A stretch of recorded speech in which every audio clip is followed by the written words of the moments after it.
Good morning बच्चों। हम हिंदी विषय का अध्ययन करेंगे। हिंदी विषय में हमने पीछे कुछ बिंदु पढ़ भी लिए, जिसमें से हमारा जो नया बिंदु है वो है कर्मधारय समास का। कर्मधारय समास, इसका हम अध्ययन करेंगे। इससे पहले हम अव्ययभाव, द्विगु और द्वंद्व, इन तीन समासों का हम अध्ययन कर चुके हैं। ठीक है। और अब चौथा जो है वो है हमारा कर्मधारय समास।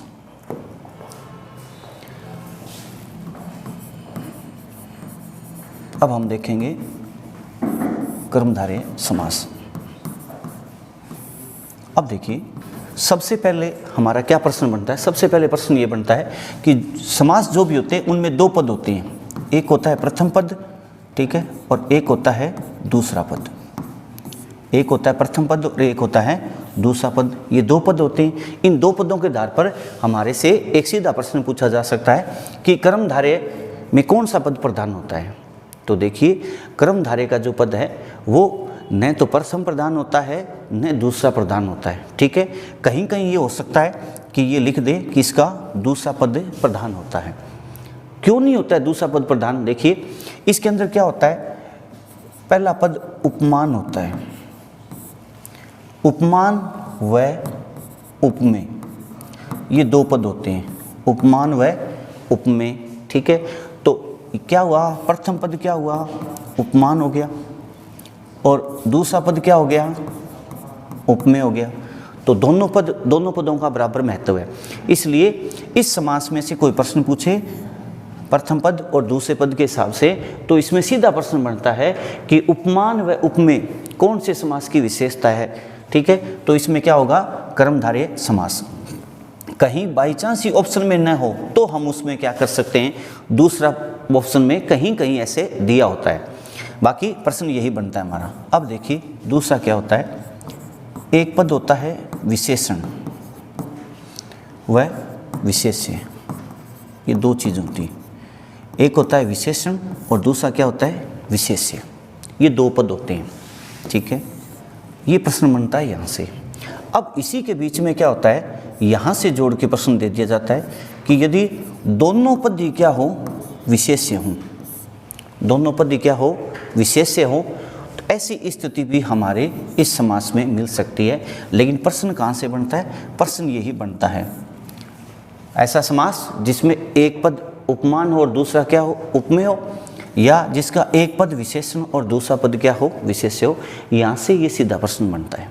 चलिए, अब इसी में से जो तीसरा प्रश्न वो बनता है कि इसमें पहचान सूचक शब्द क्या होते हैं। पहचान सूचक शब्द, पहचान सूचक शब्द क्या है। तो देखिए, पहचान सूचक जो शब्द है, इसमें एक सबसे जो मुख्य है वो तो आता है रूपी। ठीक है। दूसरा होता है इसमें के समान, ये भी पहचान सूचक होता है।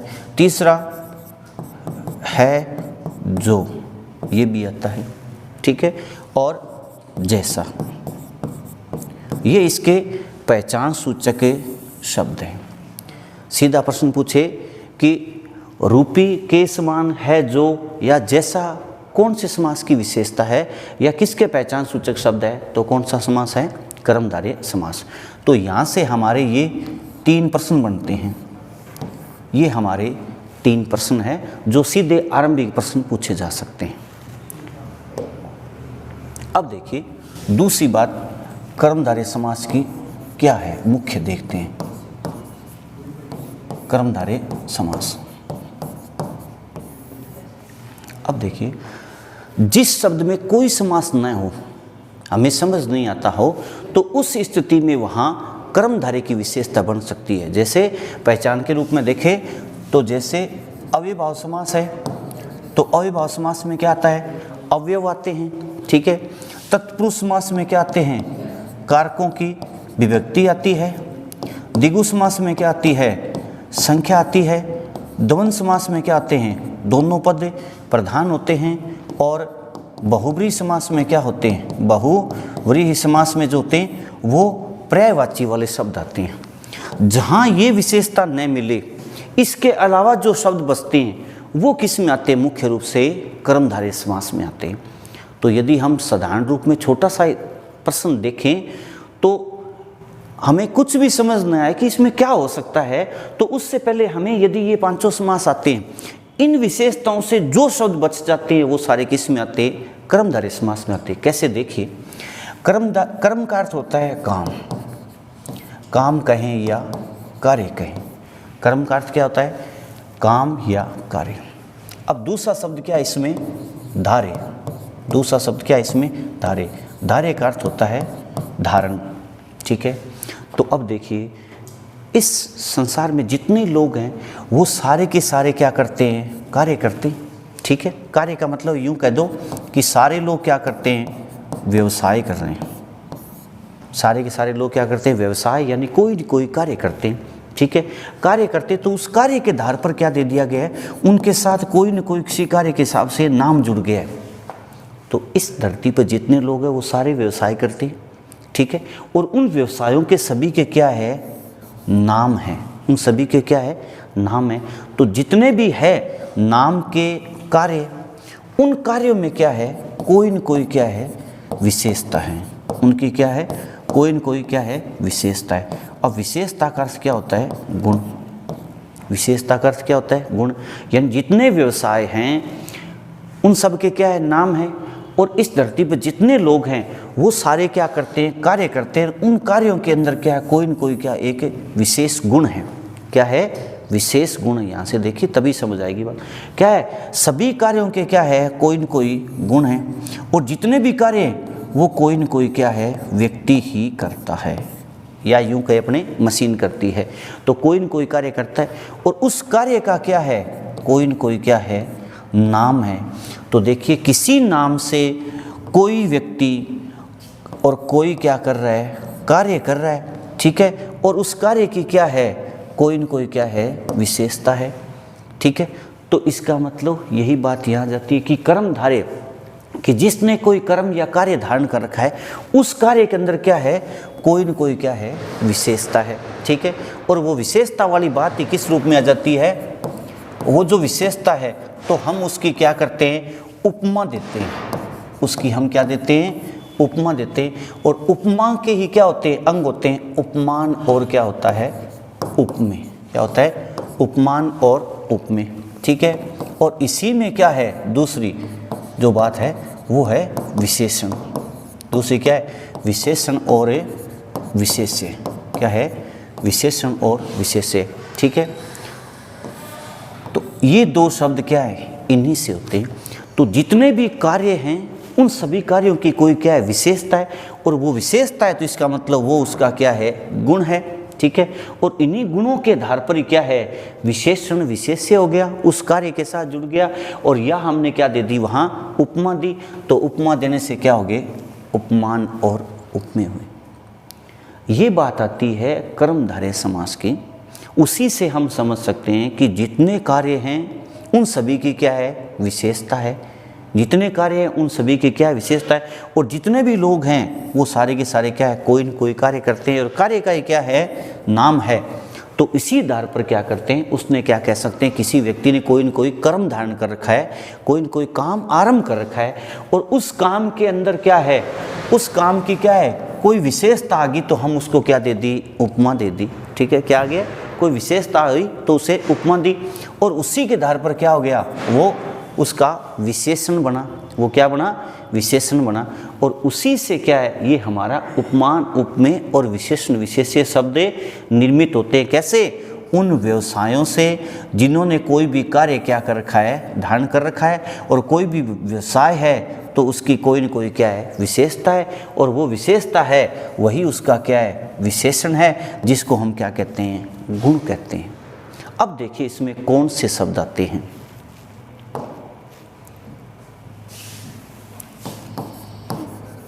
अब देखिए क्या क्या शब्द है इसमें। कर्मधारय।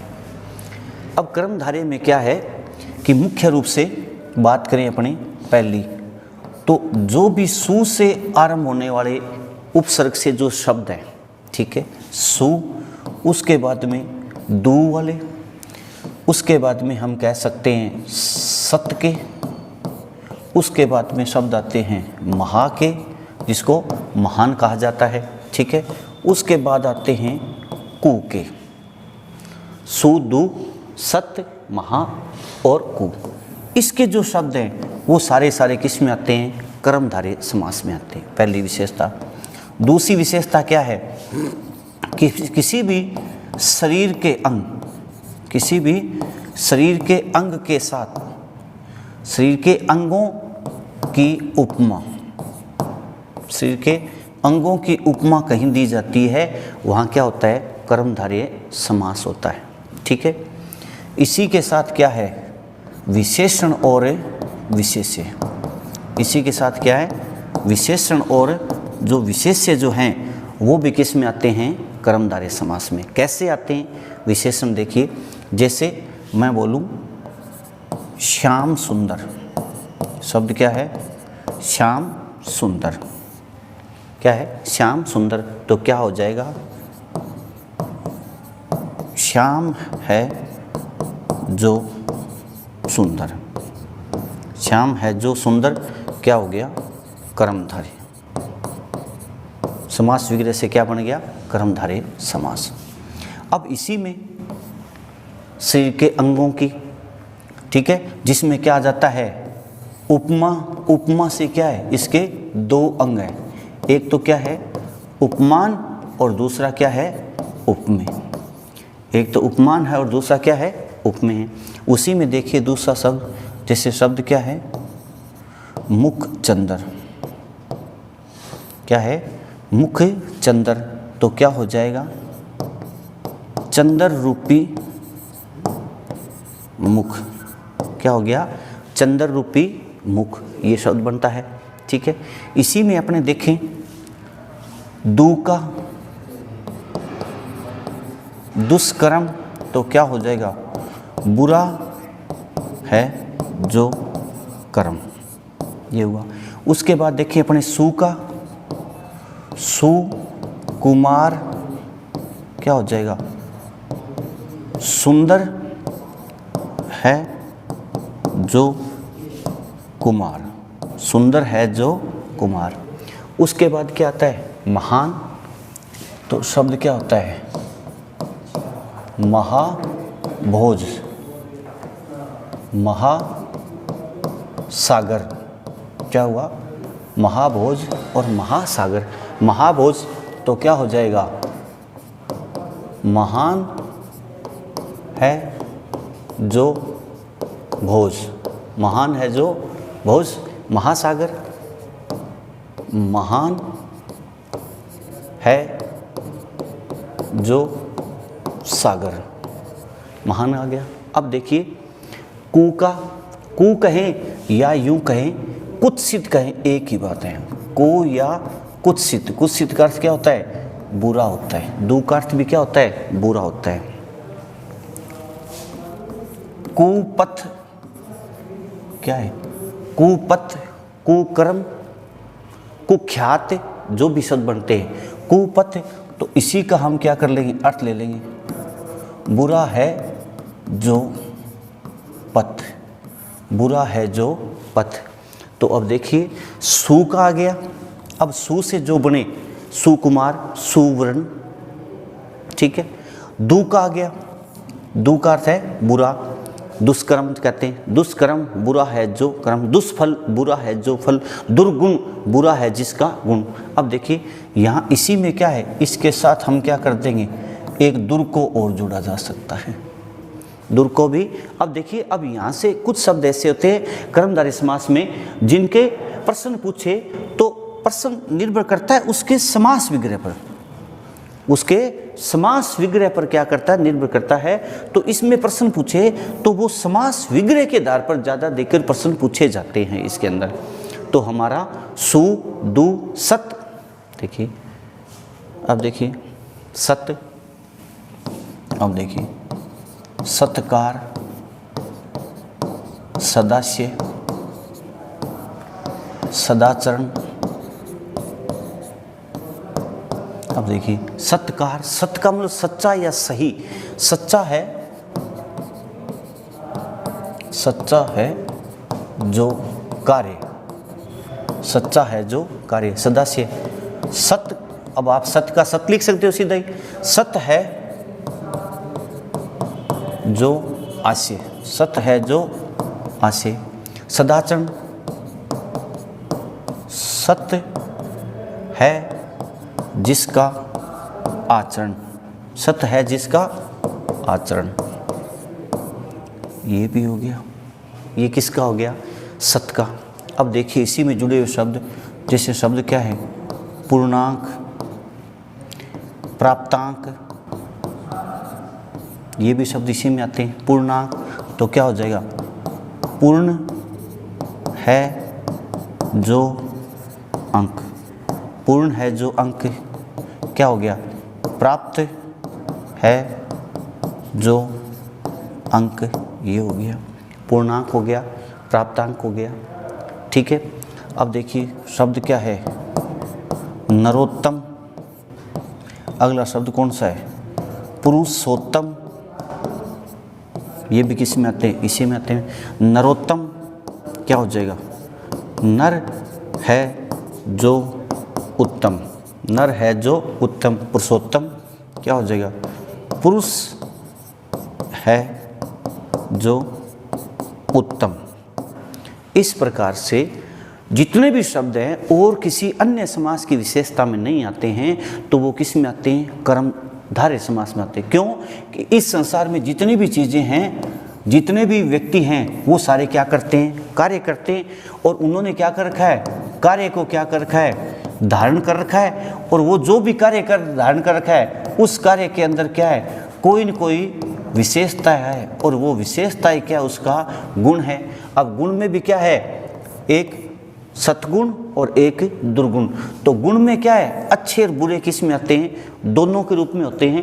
तो जितने भी कार्य हैं वो सही रूप में हो रहे हैं या बुरे रूप में हो रहे हैं, वो है तो उसकी विशेषता ही, वो है तो उसकी विशेषता। और वो कोई कार्य कर रहा है, वो किसी न किसी विशेष्य के द्वारा किया जा रहा है, और वही उसने क्या कर रखा है? धारण कर रखा है। और यही हमारी क्या है? इस समास की विशेषता में आ जाता है। क्या है? कर्मधारय।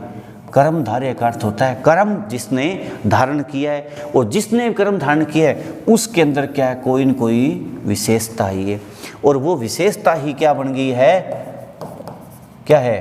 जिसको हम कहते हैं विशेषण, और या क्या है? गुण। विशेषण या गुण। तो इस हिसाब से ये जो शब्द हैं ये किस में आते हैं? कर्मधारय समास में आते हैं। अब देखिए सबसे पहले हमने देखा, अभी क्या देखा? सत्कार, सच्चा है जो कार्य। सदास्य, सत्य है जो आशय। सदाचरण, सत्य है जिसका आचरण। पूर्णांक, अभी देखा पूर्ण है जो अंक। प्राप्तांक, प्राप्त है जो अंक। नरोत्तम, नर है जो उत्तम। पुरुषोत्तम, पुरुष है जो उत्तम। इससे पीछे हमने क्या देखा? कर्मधारय समास में क्या आता है? सु, दु, सत्य, महान। महान की जगह क्या है? वो वहाँ सीधा महा भी हो सकता है। महाभोज, महाकाल, महासागर। ठीक है, उसके बाद क्या है? कु, कु का अर्थ क्या है? बुरा। तो देखिए हमने देखा कर्मधारय समास में क्या आते हैं? शरीर के अंग। ठीक है, और दूसरा क्या है? विशेषण, विशेष्य। तो शरीर के अंगों के साथ क्या दी जाती है? उपमा। ठीक है, तो या तो ये शब्द आते हैं आरंभ में, या शरीर के क्या है? अंगों की हो सकती है, या क्या हो सकती है? विशेषण के रूप में। ठीक है, अब देखिए हमने देखा कि कर्मधारय यानी इस संसार में जितने लोग हैं वो सारे सारे काम या क्या करते हैं? कार्य करते हैं। ठीक है, और उसी के आधार पर हम क्या कहते हैं? वो उनका क्या है? व्यवसाय है। जितने व्यवसाय हैं सबके क्या है? कोई न कोई नाम है। ठीक है, जितने व्यवसाय हैं वो क्या कर रहा है? कोई न कोई व्यक्ति कर रहा है। उस व्यवसाय का क्या है? कोई न कोई क्या है? गुण है। तो क्या करेगा? किसी व्यक्ति के, किसी व्यवसाय का या किसी कर्म के गुण की जहाँ बात की जाएगी वहाँ क्या होता है? कर्मधारय समास होता है। ठीक है,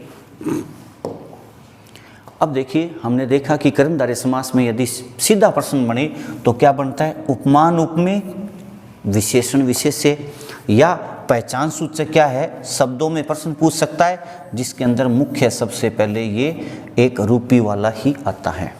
ठीक है, उसके बाद में के समान और है जो, ये ठीक है। तो या तो रूपी का प्रश्न पूछा हुआ है या यहाँ से 2 प्रश्न पूछे जा चुके हैं। ये थी हमारा कर्मधारय समास। अब हमारा जो बचता है वो है बहुब्रीहि समास और तत्पुरुष समास। उसके बाद हम कुछ समास ऐसे हैं, कुछ शब्द ऐसे हैं जिसमें एक एक शब्द में क्या है, एक शब्द में 2 समास भी हो सकते हैं, 3 समास भी हो सकते हैं। एक एक शब्द में क्या हो सकते हैं, 3-3 समास हो सकते हैं।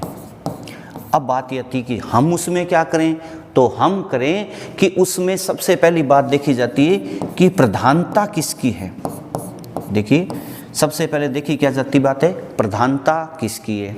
इसी प्रधानता में क्या आता है, एक ही बात आती है हमारे अन्य अर्थ की बात, और अन्य अर्थ की बात आती है प्रधानता के आधार पर। सामान्यतः कोई शब्द है उसमें बड़े रूप में क्या है, बहुब्रीहि समास ज़्यादा प्रचलन में होता है। क्यों कि जितने भी पर्यायवाची हैं वो सारे के सारे पर्यायवाची किस में आते हैं, बहुब्रीहि समास में आते हैं। ठीक है, उसके बाद में दूसरा जो प्रश्न घुमा के पूछा जाता है वो होता है समास विग्रह का।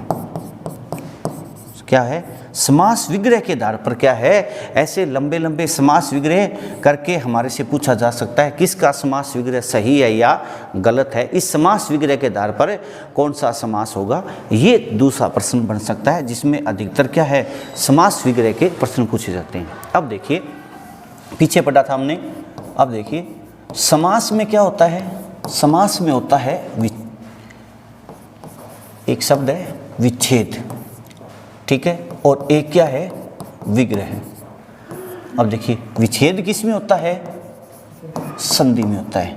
तो विच्छेद और संधि का क्या है, संयोग है, दोनों एक दूसरे के पूरक है। शब्द में संधि उसका विच्छेद और विच्छेद का क्या होता है, संधि।